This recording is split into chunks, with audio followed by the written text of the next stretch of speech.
I've lived in California my whole life, specifically the San Francisco Bay Area, and I've consistently experienced the worst behavior from women that you can imagine. The double standards, the entitlement, the sky-high expectations, and political extremism. For years, I thought all that was normal. Then I started talking to men from different parts of the country, and that's when I realized California women are a whole different breed. But the worst behavior doesn't come from just anyone. It comes from the ones you can spot instantly. The neon-dyed hair, the baggy thrift store outfits, the piercings, the tattoos. You know the type. The radical feminist. Some people think that women like this only exist online. But here in California, especially in academia, they're very real and they're everywhere. And I've got some brutal stories to prove it. I was 18 years old and had just started my associate's degree program at the local community college. The year was 2014. The same year Gamergate took full swing and Anita Sarkeesian came into public limelight. Throughout high school, I had never encountered girls like the ones I'm about to share with you in this video, but 2014 and the rise of Tumblr changed everything forever. Between the ages of 15 and 19, I shared extremely traditionalist views on masculinity and gender roles. But for this 4-year period, I went above and beyond to compensate for feeling emasculated by my height at 5'3.5". Not only did I gym-max to the extreme, but I was a living embodiment of short man syndrome. I adopted a very aggressive, confrontational, wannabe alpha male macho persona, and my opinions reflected it. You can hear the full story about why and what made me change in my Gymmaxxing video, which I'll link in the description. Needless to say, I clashed heavily with this new influx of extreme radical feminists. I was an embodiment of the patriarchy they despised. So when I developed a massive crush on the most radical feminist in the school, things played out in strange ways. Upon meeting, though, neither of us had any idea that we were actually polar opposites of each other. So back in community college, I would park pretty far away from school and have to walk a long ways to get onto campus. And it was on that walk back and forth that I would start to see this girl.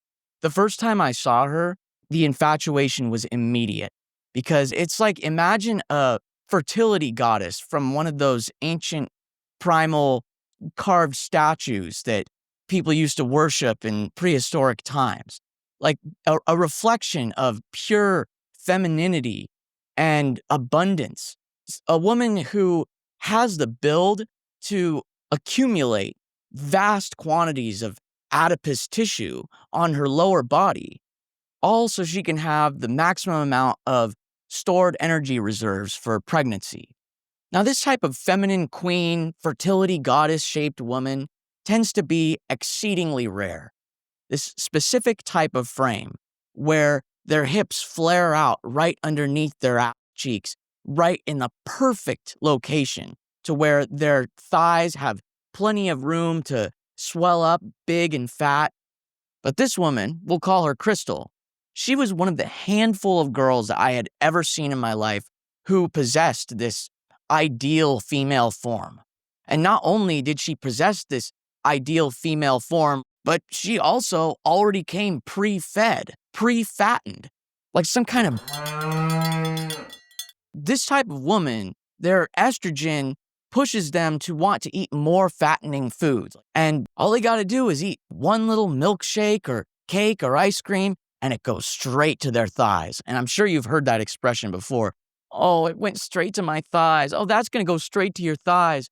So a lot of these women, they're self-conscious about their body shape and how easily they gain weight. So when I saw that she wasn't constantly trying to lose weight, it really, really turned me on. Seeing those wide birthing hips swaying and jiggling back and forth, jeans so tight that I could see every little ripple in that jiggling ocean of jello and every dimple of cellulite. I was hooked. I was hypnotized. Every angle, she was perfect, and that's something that I rarely see. But beauty doesn't always equal compatibility, and I was about to find that out the hard way. So I was living at my dad's trap house at the time, and I went home that day just completely like, oh my God, dude, I need this girl. I need her. I would not be able to live with myself without somehow orchestrating some attempt at asking her out. So I decided to talk to my friend about it, who lived in the room next to mine. He was my roommate there at my dad's house. And my friend, he was very, very confident with women, probably a little too confident, but he was also really insecure about his face. He had really bad acne. So one day, I brought him with me. We were sitting outside of this sandwich shop across the street from the campus. And lo and behold, there she was in her pink neon dyed hair with blue highlights, tight blue jeans, and little Vans because she had those tiny feminine feet. And this girl, I would say she was about 1 or 2 inches shorter, maybe around the same height. I'm not sure, considering that I was wearing lifted boots all the time to give myself an extra 2.5 inches everywhere I went. But I said to my friend next to me, I said, oh my God, that's her, bro. That's her. And he looked across the street and he called out to her. He literally catcalled her. I mean, he was like, hey, my friend wants you. And I pushed him and I said, dude, no, don't do that. And he laughed and she looked over at us. I mean, she knew what was going on. And you'd think that a radical feminist like her, which I didn't realize she was at that time, would be very angry at getting catcalled like that. And to be honest, with the way this story proceeds, I have begun to think that it's very possible that she actually has a thing for guys that push the envelope and don't really abide by her feminist standards of, and part of the reason I say that is because of what happens next. So I went home with my friend that day. I was totally enamored by her, and he helped me come up with a plan.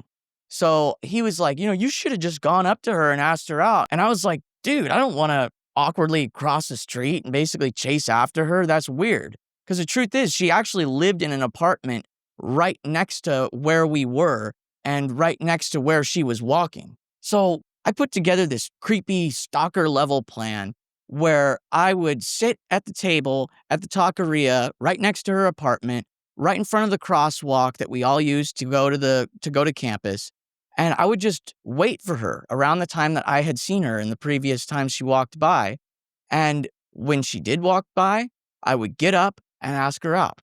So that's what I did. And I was so nervous, guys. I sat there for over an hour, my palms sweating, just second guessing myself until finally I see her walk by and I'm like, it's now or never. I do not want to have to sit here and waste my time again. So I get right up. I basically bound up to her, practically pounce on her. And I said, hey, excuse me. I've seen you walk up and down this road a bunch of times here, and I couldn't help but notice how beautiful you are. And I was wondering if you'd be interested in going out on a date with me or something. And to my complete and utter shock, this thick, voluptuous, motherly fertility goddess turned around and she looked me up and down, and I guess she liked what she saw because she actually said yes. I was so happy. I was like, all right, well, let's exchange numbers, And we made plans to meet up for a little walk around the area together the very next week.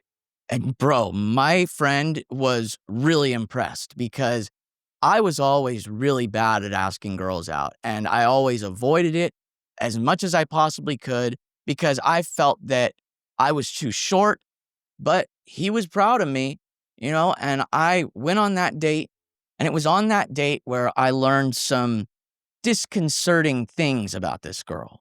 So I met up with her. She didn't ghost me. She actually showed up.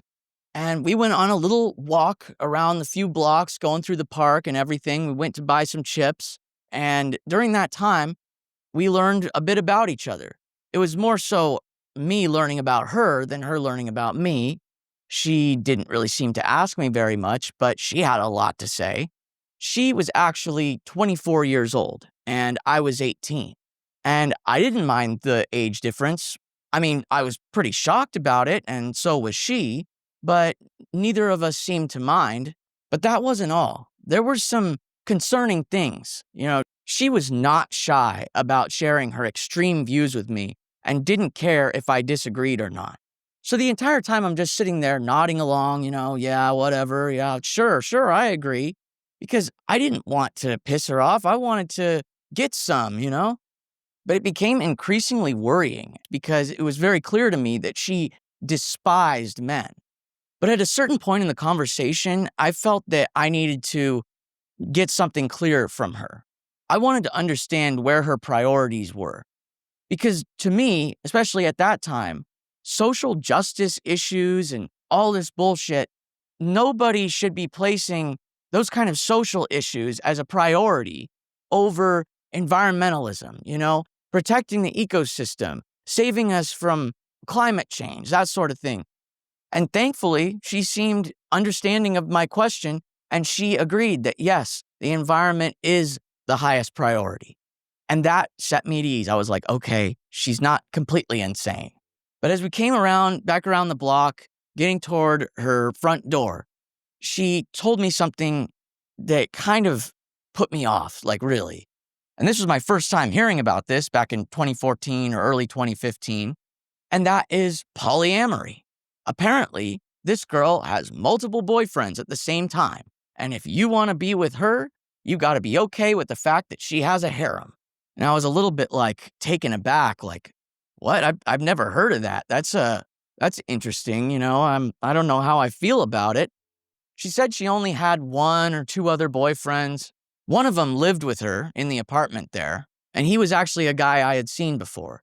He had a big hook nose. He had a bunch of imprints on his face from all the pimples over the years.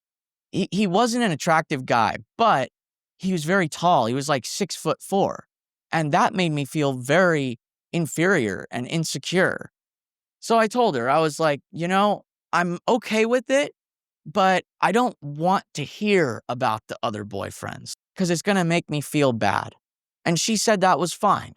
So I was like, okay, cool. Well, I'll see you again next week. Let's make plans and we could go on a little hike. I know a really great spot that has this nice path and this bench that we can sit at. It's beautiful. And she's like, yeah, that sounds nice.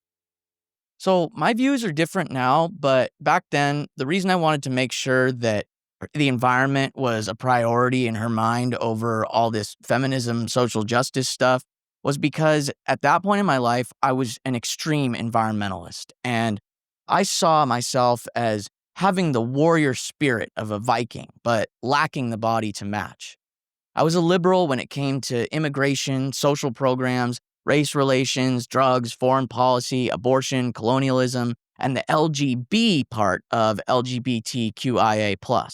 I even could relate to the distaste the left had for white people because I was jealous of white people. I was jealous of their height, and I saw myself as more of a Latino.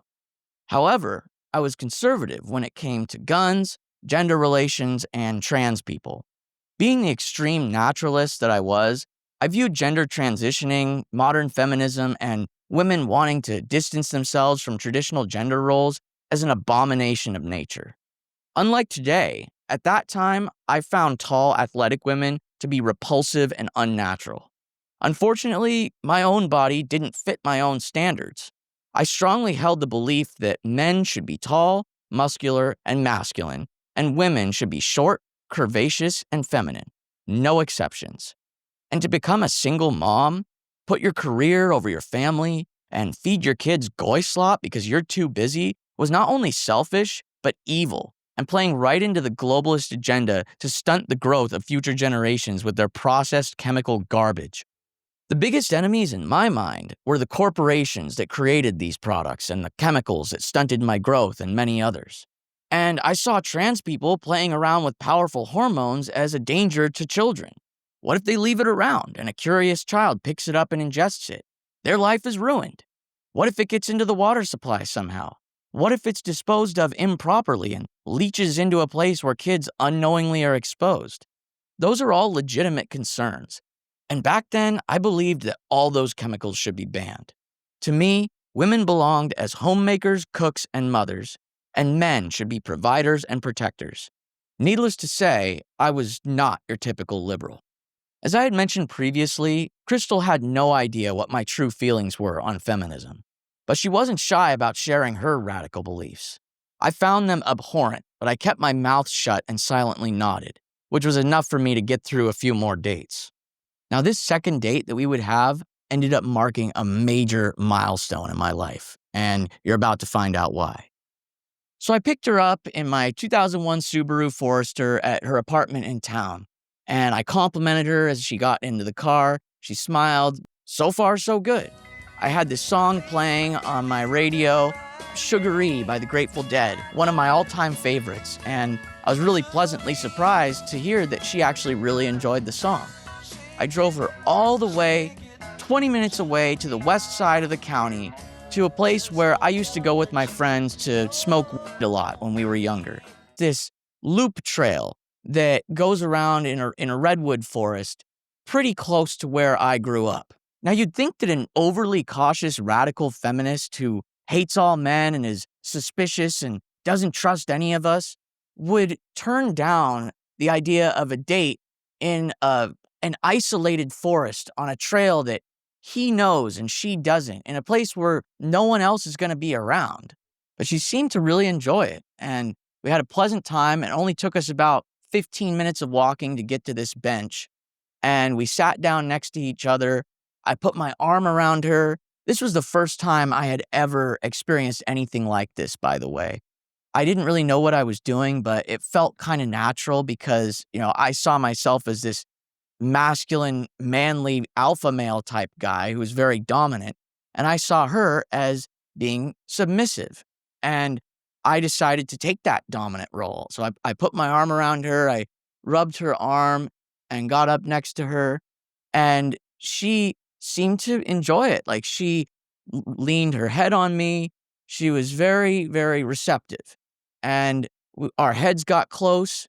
And that was when we started kissing. And she seemed just as into it as I was, this 24-year-old pink-haired feminist with this giant, wide, thick ass that took up like half the bench that I had to literally like lean over because her hips were so far into mine. And this was literally my first time ever kissing a girl. And I decided that, we were going to go for it, let's make out. And it seemed like she was into it too.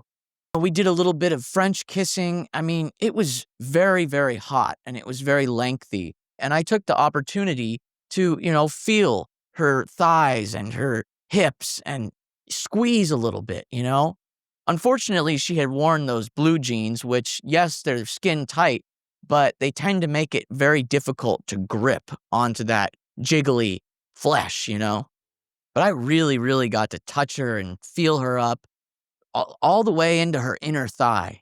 And she had no objections. She was totally into it the whole time until finally, I decided that it was enough and I pulled back and I was still kind of, stroking her thigh a little bit and it seemed like she had a good time. So we got back in the car. I took her back home and we made plans for a third date. And from my perspective, there was nothing to worry about. Everything was fine. But apparently everything was not fine. Now, by this time in my life, I had gone on maybe one or two dates, and the few that I had gone on, we didn't go out to eat. We went on a little hike on a trail. So when she insisted on paying for my food, I thought that was a great thing. I thought, wow, she must really like me. And I didn't just let her do it right away. I was like, no, it's okay. I'll pay for myself at the very least. And she said, no, I'm going to pay for you, okay? Let me take care of it. And I was like, all right, I'll accept that. I don't know if she expected me or wanted me to insist that I pay for her and myself and not let her pay and like take charge and refuse to let her spend any money on me. But I feel that the most likely reason that she insisted on paying for me was she wanted to make sure that I had no feelings of expectation from her, that I didn't feel that she owed me anything. And because it makes sense. As a feminist, she is paranoid about men. She's probably had experiences with men going out with her in the past, them paying for something, and them then expecting her to put out for them.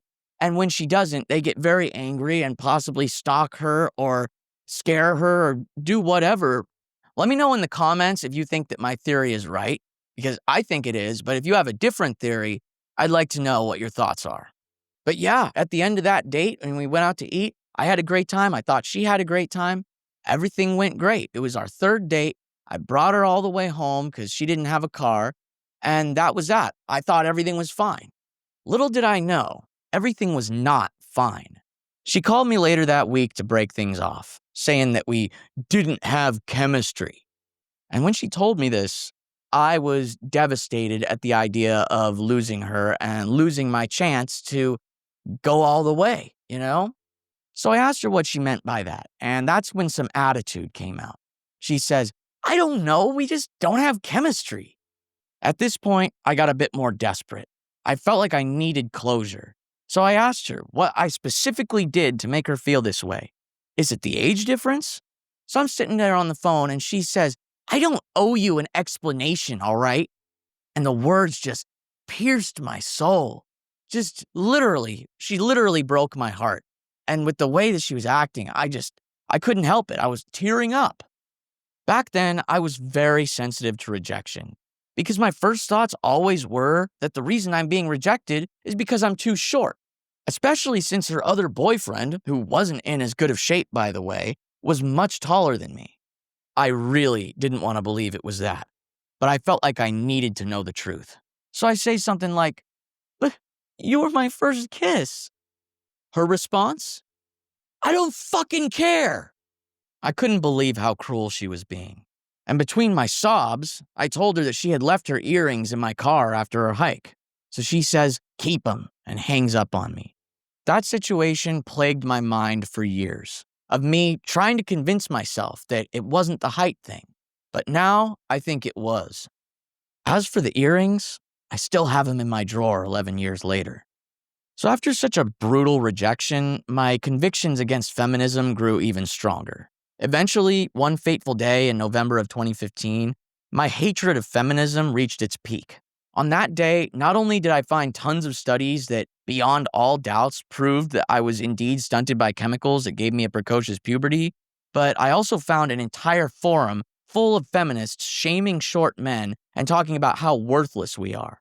Meanwhile, pretending to support body positivity on other threads. It was on that day that I snapped and became the submissive, tall woman-loving freak that I am today. The full story of that day, I'll link in the description. It gets pretty dark. But from that day forward, I was never the same again. And it would set the stage for how I would react to future encounters with feminists, which I'll be sharing in the rest of this video. From the moment I snapped onwards, my views took a massive shift. It's almost like my brain was wiped and reprogrammed. Suddenly, I saw myself as a feminist. Not a radical one, but a feminist nonetheless. I supported female empowerment, female career opportunities, women's sports, and most importantly, celebrated gender role reversal.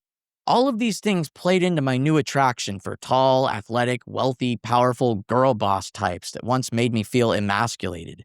Now, that same emasculation brought me excitement. Even my views on trans people changed. Suddenly, I was fine with it. If I was going to live life as an unnatural abomination, then who am I to judge their decisions? As long as they keep the hormones away from kids. In fact, I became open to dating male-to-female trans women, since they tend to be tall and had the body type I like, and are more likely to find me attractive as a short, cute cell. So now that I saw myself as an ally to the feminist movement, I expected to get a more welcoming response from that type of woman in the future. Unfortunately, I was dead wrong. And so's this commenter that I brought up at the beginning. The truth is, these toxic types of man-hating women are a lot more common than you might think, especially in places like California. By the way, be sure to leave a comment if you've had any encounters similar to the ones described in this video. I'd be interested in reading about them. So that brings me to the last encounter I had with feminists at the community college, before I would move on to the 4-year school. This one totally came out of nowhere and caught me completely off guard. And I believe the year was either 2016 or 2017. I can't quite remember.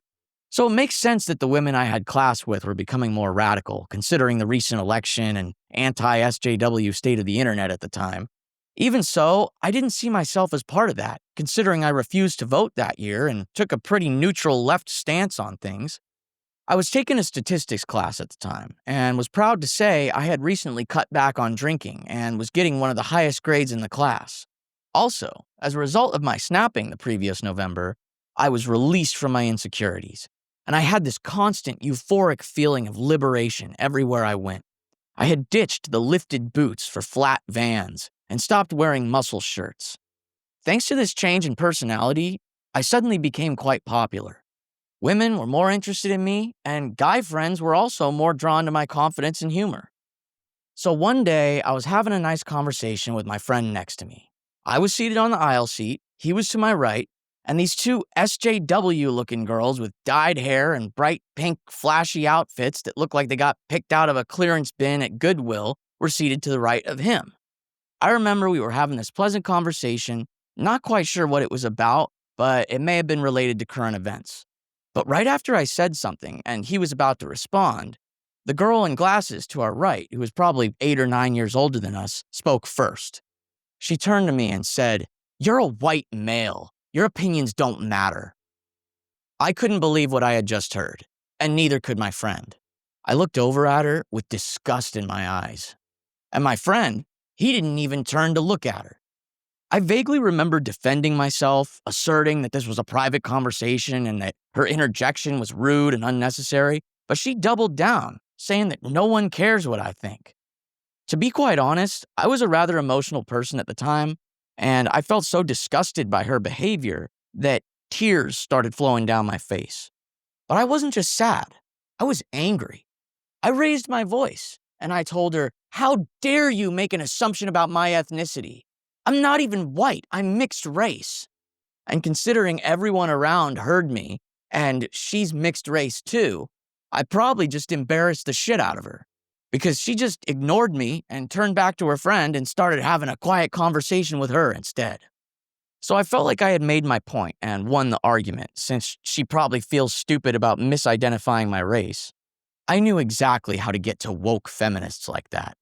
They do not like feeling like hypocrites, so I kept that card tucked away for future use. And that brings us to the final story. A nail in the coffin of denial that women like this exist outside the internet. They indeed do exist outside the internet, especially here in California, and especially in academia. The year was 2019.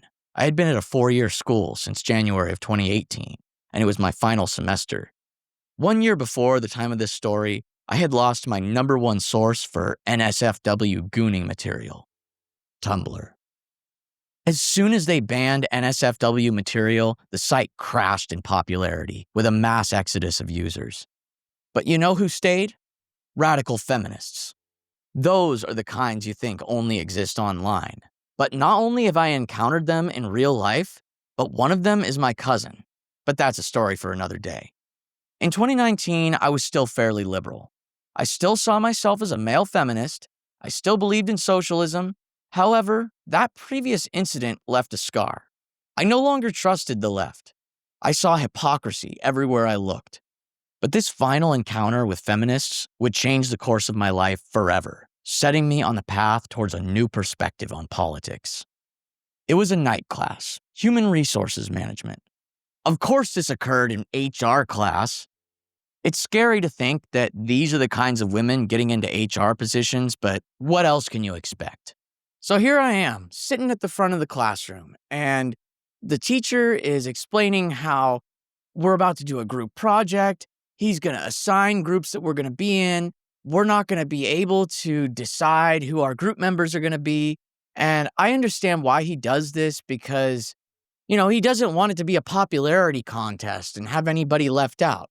Now, you see, there were these two girls sitting a few chairs down from me, and one of them looked like the stereotypical radical feminist. I mean, she had purple, pink, and green hair, just like the two previous ones. Bright pink zip-up hoodie with dyed hair. And this girl, though, she was actually kind of pretty. And she didn't have like crazy amounts of makeup caked on. She was fit. And best of all, she was like 5 inches taller than me. And as you guys know, I love tall women. And I was actually kind of attracted to her. And I thought, maybe she's a cool person. I don't really know her that well. I was feeling a little shy about it. But of course, I ended up getting paired in a group with her and the girl next to her. And at that point in my college career, pretty much every previous project that I had done with people, nobody else wanted to be the leader. Everyone just wanted to do the bare minimum. They didn't want to take on that responsibility. And I gladly took it on every single time. And every group project that I ever led got one of the best grades in the class, if not the best. So I knew, I was confident in my leadership abilities and my ability to delegate tasks and motivate people. So I expected a similar dynamic when I entered into this new group. So there I was, I sat down at a table, we were all facing each other, me and these two girls, and I think there might have been a few other people. I don't quite remember. But I fell into the comfortable, instinctual pattern I had developed over the last 4 years. And I felt very confident in immediately offering myself up to be the group leader, because we had to pick a group leader. Only this time, things went a lot differently. It didn't really cross my mind that maybe some people might not react as positively to me offering myself up in that way. It's situations like this where you start to think to yourself, maybe I should start judging a book by its cover a little bit more. Maybe I should start profiling. If I've had 3 bad experiences with women that specifically look like this, that maybe I should start prejudging those types of people. I gave her the benefit of the doubt. I assumed that she was a nice, decent person. So I say to everybody, I'm like, hey, I volunteered to be group leader. I've got a lot of experience leading group projects in other classes. And what does she say? She gives me this disgusted look and says, of course the white male wants to be the leader. And I was just speechless, totally taken by surprise. I didn't think anything like what had happened in that previous statistics class a couple of years prior would ever happen again. Yet here it was, history repeating itself. I should have known. She's probably sitting there thinking, who does this little manlet think he is, thinking he can be the leader of a towering goddess like me? Of course, she probably wasn't thinking that consciously. She was probably consciously thinking about, the history of colonialism and European dominance and this and that and the other. But subconsciously, I guarantee you, if I was a tall guy, she would not have responded that way. She would have done everything she could to stay in my good graces. So I just look at her, mouth agape, and I say, so that's how it is, huh? That's how it's going to be? All right, I'm out of here. So I get up, grab my backpack, push my chair in, and walk straight up to the professor. Meanwhile, my eyes are watering and I'm practically tearing up. And I say to him, I'm like, I cannot be in a group with those people. I explained to him what just happened. I explained to him how it made me feel. And he tries to tell me, well, it's too late. I've already assigned groups. But I refused to accept that. I put my foot down and I demanded that he find a new group for me. So he threw his hands up in the air, he sighs, he's like, all right, I'll try to find a new group for you. And within 5 minutes, he succeeded in finding a new group for me. I don't know why he was being so weird about it. And the new group was great. Everybody was cool. But after that experience I just had, I just felt completely demotivated. I told all the guy friends at the new table in my new group about what had just happened. They were shocked too. And to be quite honest, I got super depressed after that. I couldn't get it out of my head. And as a result, I didn't really try that hard in my new group. And remember, this is human resources class. These are the kinds of people gunning for HR positions. The same kind of radical feminists many of you think only exist online. Women who hate white males, don't believe in Heightism, and believe every male with pale skin is equally as privileged, regardless of how tall he is. They deny the reality of height bias and tall privilege while simultaneously perpetuating it by giving preferential treatment to tall men who they're attracted to, all while taking their societal anger out on short men they don't give a shit about. These radical feminists who deny our lived reality gain positions of power, gatekeeping your access to justice. If they don't believe that height discrimination exists, then what chance in hell do we have of fighting against it via human resources? And if you're interested in hearing my story about height discrimination in the workplace, I'll link that video in the description as well. Now, I'm no red pill guy. I'm still a feminist in many ways, but it's much more moderate at this point. Even though I once considered myself just like these women, they turned me off to it and pointed me down the alternate pipeline once I realized that no matter how much I supported female empowerment, I would always be an enemy in their eyes, and they would never recognize the disadvantages of being a short man, regardless of race. So fuck 'em.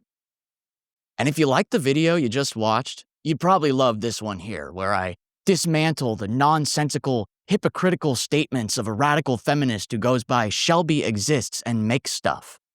A lot of lonely, excess males, myself included, felt like they could relate to her. But she had a major crash out a few weeks ago where she showed her true self. She posted this lookist rant, showing her hatred towards lonely men, blaming all our problems on us, while simultaneously body-shaming us for things that we can't control or change about ourselves. So I'll see you there. Also subscribe if you like my videos. Thanks for watching.